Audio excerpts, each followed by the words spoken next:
Hello students, in this video we will discuss about basic accounting terms.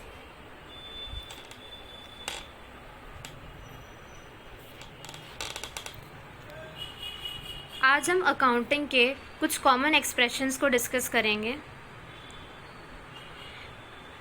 First है transaction. What is the meaning of transaction? It means an event or a business activity which involves exchange of money or money's worth between parties. वो business activity या फिर वो event जिससे money का exchange हो रहा है और मनीज वर्थ का एक्सचेंज हो रहा है between parties. The event can be measured in terms of money and changes the financial position of a person. जो इवेंट है उसे हम मनी के फॉर्म पे मेजर कर सकते हैं और उससे एक पर्सन की फाइनेंशियल पोजीशन क्या हो जाती है, चेंज हो जाती है. Example, purchase of goods would involve receiving material and making payment और क्रिएटिंग एन ऑब्लिगेशन टू पे. अगर हम गुड्स परचेज करते हैं तो हमारे पास गुड्स आएंगे और हमें कैश में पेमेंट करनी पड़ेगी, या फिर हमें गुड्स मिल जाएंगे और हम उधार में सामान लेकर आएंगे तो हमारे पर कोई उधार चढ़ जाएगा, कोई ऑब्लिगेशन होगा हमें पे करने का सप्लायर को फ्यूचर डेट में. Transactions could be a cash transaction और क्रेडिट ट्रांजैक्शन. ट्रांजैक्शन क्या हो सकता है, कैश में भी हो सकता है या फिर क्रेडिट में भी हो सकता है. क्रेडिट ट्रांजैक्शन का मतलब क्या होता है, उधार में जो ट्रांजैक्शन किया है. When the parties settle the transaction immediately by making payment in cash or by check, it is called cash transaction. जब पार्टीज ट्रांजैक्शन को सेटल करती है कैश में पेमेंट करके या फिर चेक के थ्रू पेमेंट करके, उससे हम क्या बोलते हैं, cash transactions. In credit transactions the payment is settled out at a future date और as per the agreement between parties. Credit transaction में जो उधार वाला ट्रांजैक्शन होता है उसमें हम पेमेंट को सेटल करते हैं फ्यूचर डेट में as per the agreement between the parties. Next है हमारे पास गुड्स या फिर सर्विसेज. गुड्स क्या होते हैं, दीज आर टैंजिबल आर्टिकल्स. ये सब क्या होते हैं, टैंजिबल आर्टिकल्स जिसे हम देख सकते हैं, टच कर सकते हैं, जिसमें एक बिजनेस डील करता है. दीज आर्टिकल्स और commodities are either bought and sold और प्रोड्यूस्ड एंड सोल्ड. ये जो आर्टिकल्स है इन्हें या तो हम खरीदते हैं या फिर बेचते हैं या फिर प्रोड्यूस करते हैं या फिर सेल करते हैं. At times what may be classified as good to one business firm may not be goods to the other firms. जो एक मशीन मैन्युफैक्चरिंग कंपनी है उसके लिए मशीन क्या है, एक गुड है, ठीक है, क्योंकि वहाँ पे वो फ्रीक्वेंटली बन रही है और सेल हो रही है. बट फॉर बाइंग फर्म, लेकिन कोई बाइंग फर्म है उसके लिए ये गुड नहीं है क्योंकि उसके लिए एक लॉन्ग टर्म रिसोर्स है, not to sell it. Long term resource है और इसे सेल नहीं करना है उसे वापस. तो जो कंपनी इसे परचेज कर रही है तो उसके लिए ये मशीन एक गुड्स नहीं है, उसके लिए एक लॉन्ग टर्म सोर्स है. Services are intangible in nature which are rendered with और without the object of earning profit. Services वो होती है जो इंटेंजिबल होती है नेचर में, जिसे हम टच नहीं कर पाते हैं और हम सर्विसेज रेंडर करते हैं या तो प्रॉफिट कमाने के लिए या फिर प्रॉफिट नहीं कमाने के लिए. नेक्स्ट है profit. The excess of revenue income over expenses is called profit. जो रेवेन्यू का एक्सेस है जो रेवेन्यू का एक्सेस है ओवर द एक्सपेंस, जब हमारी सेल्स ज़्यादा होती है हमारे एक्सपेंसेस तो हमें प्रॉफिट होता है. It should be calculated for each transaction और for business as a whole. Next है हमारे पास लॉस. जब एक्सपेंसेस ज़्यादा होते हैं हमारी इनकम से तब क्या होता है, लॉस होता है. It could be calculated for each transaction और for business as a whole. जब हमारी सेल्स या हमारी इनकम ज़्यादा होती है एक्सपेंस से तो हमें प्रॉफिट होता है, और जब हमारे एक्सपेंस ज़्यादा होते हैं इनकम से तब हमें लॉस होता है. नेक्स्ट है असेट क्या होती हैं.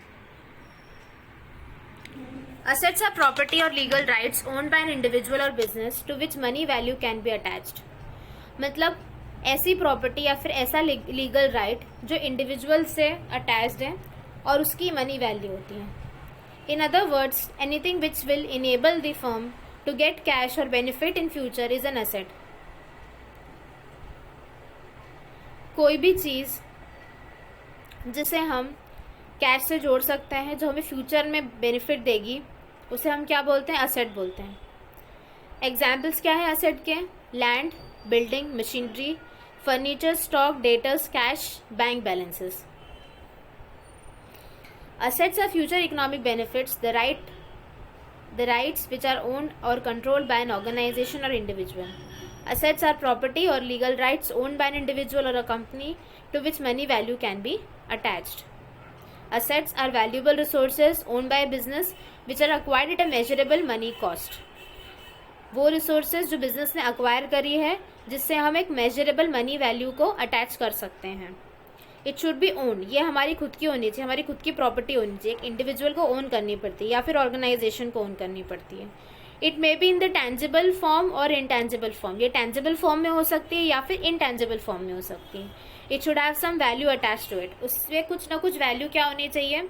अटैच होनी चाहिए। It should be capable of being measured in money terms, उसे पैसे के टर्म्स में हम मेजर कर सकते हैं। असेट्स को हम कैसे क्लासिफाई कर सकते हैं? Tangible assets. टेंजिबल असेट्स क्या होते हैं? फिजिकल, जिनकी फिजिकल एसेट्स होती है, which can be seen and touched. Tangible assets के एग्जाम्पल क्या है? Land, building, machinery, computer, furniture, goods etcetera. Next है intangible assets. Intangible assets are those assets which do not have physical existence, जिनकी physical existence नहीं होती है। They can not be seen और touch, जिसे हम देख नहीं सकते और टच नहीं कर सकते। For example intangible assets, example of intangible assets क्या है? पेटेंट्स, गुडविल, ट्रेडमार्क, ये सब किसके एग्जाम्पल्स हैं? इनटेंजिबल असेट्स के एग्जाम्पल हैं। Next fixed assets. Fixed assets are those assets which are acquired not with the purpose of resale, वो assets जिन्हें हम वापस बेचने के लिए अक्वायर नहीं करते बल्कि फैसिलिटेट करने के लिए बिजनेस ऑपरेशन को, हमारी अर्निंग कैपेसिटी को बढ़ाने के लिए अक्वायर करते हैं, वो क्या होते हैं? Fixed asset. फिक्स्ड एसेट के एग्जांपल क्या है? Land, building, machinery, computers, vehicles, furniture etcetera. फिर नेक्स्ट है current assets. Current assets are those asset which are retained in the business with the purpose to convert them into cash within a short period से 1 year. 1 साल के अंदर जिन assets को हम cash में convert कर सकते हैं, 1 साल के अंदर जिन भी एसेट्स को हम कैश में कन्वर्ट कर सकते हैं, उन्हें बोलते हैं current assets. For example, goods are purchased with the purpose of resell and earn profit. Debtors exist to convert them into cash. जो भी डेटर्स होते हैं, जो भी कस्टमर्स जो हमसे उधार में सामान ले गए हैं, उन्हें हम कैश में कन्वर्ट कर सकते हैं और उनसे क्या कर सकते हैं? अमाउंट रिसीव कर सकते हैं। तो वो किस में आते हैं? करंट असेट्स में आते हैं। बिल्स रिसीवेबल जो होते हैं उन्हें भी हम कैश में कन्वर्ट कर सकते हैं इजीली, इसलिए वो करंट असेट्स में आते हैं। तो करंट असेट्स के एग्जांपल क्या है? Debtors, bills receivable which can be easily converted into cash. Prepaid expenses भी करंट असेट्स के अंदर ही आते हैं। They are so classified between benefit from such expenses when paid has not fully exhausted. मतलब प्रीपेड एक्सपेंसेस मतलब जो खर्चा हुआ नहीं उसके पहले ही हमने उस खर्चे को पे कर दिया, तो उसका बेनिफिट तो अभी हमने यूटिलाइज करा ही नहीं है, उसका बेनिफिट खत्म नहीं हुआ है, पूरे अकाउंटिंग ईयर में हम उसका बेनिफिट यूज़ कर सकते हैं, इसलिए प्रीपेड एक्सपेंसेस को भी हम करंट एसेट में इंक्लूड करते हैं। Liquid assets. Liquid assets are those assets which are either in form of cash और can be converted into cash within a very short period. मतलब थोड़े से शॉर्ट पीरियड में ही जो एसेट्स को हम कैश में कन्वर्ट कर सकते हैं वो लिक्विड एसेट्स होती हैं। जैसे कैश है, बिल्स रिसीवेबल है, डेटर्स हैं, इन्हें तुरंत से हम क्या कर सकते हैं? कैश में कन्वर्ट कर सकते हैं या फिर शॉर्ट पीरियड ऑफ टाइम में कैश में कन्वर्ट कर सकते हैं। प्रीपेड एक्सपेंसेस और इन्वेंट्रीज लिक्विड एसेट्स के अंदर नहीं आते हैं क्योंकि हम इसे तुरंत कैश में कन्वर्ट नहीं कर सकते हैं। प्रीपेड एक्सपेंसेस जो है वो ऑलरेडी पे कर दिए गए हैं, जिनका बेनिफिट हम ले रहे हैं उसे आप कैश में कन्वर्ट नहीं कर सकते प्रीपेड एक्सपेंसेस को, इसलिए वो लिक्विड एसेट्स में नहीं आते हैं। नेक्स्ट है fictitious assets. fictitious assets are those assets which are neither tangible assets nor intangible. fictitious assets वो होते हैं जो न तो tangible होते हैं न ही intangible होते हैं, लेकिन वो क्या रिप्रेजेंट करते हैं? लॉस, कोई नुकसान को रिप्रेजेंट करते हैं, या फिर एक्सपेंसेस को रिप्रेजेंट करते हैं जो हमने अभी तक राइट ऑफ नहीं करा है, जो हमने अभी तक डिडक्ट नहीं करा है, जिसे हमें डिडक्ट करना है लेकिन हम उसे धीरे धीरे डिडक्ट कर रहे हैं, एक साथ इकट्ठा डिडक्ट नहीं कर रहे हैं। जो भी डेबिट बैलेंस होता है प्रॉफिट एंड लॉस अकाउंट का, जो भी डेफर्ड रेवेन्यू एक्सपेंडिचर होता है वो किस में आता है, फिक्टिशियस असेट्स में आता है. Asset is a resource owned by the business with the purpose of using it for generating future profits. Assets can be tangible and intangible. Tangible assets are the capital assets which have some physical existence. They can therefore be seen, touched and felt.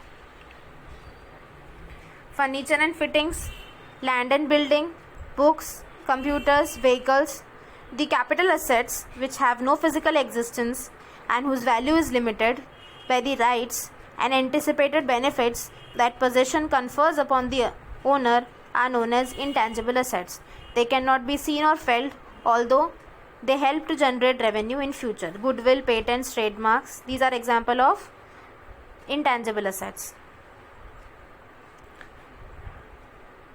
Assets can be current and non-current.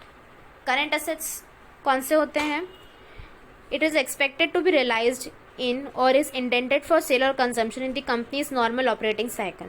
जो assets को हम company के normal operating cycle में consume कर लेते हैं वो current assets होते हैं. It is held primarily for the purpose of being traded. हम उसे ट्रेड के लिए यूज़ करते हैं. It is due to be realized within 12 months after the reporting date. Reported date के 12 महीने के अंदर ही हम उसे रियलाइज़ कर लेते हैं. It is cash or cash equivalent unless it is restricted from being exchanged or used to settle a liability for at least 12 months after the reporting date. Next हमारे पास non current assets. All other assets shall be classified as non current assets. Current asset को छोड़ के जो भी सारे assets है वो नॉन करेंट assets है, जैसे machinery held for long term etcetera. Okay, now I hope through this video you are able to understand business transactions.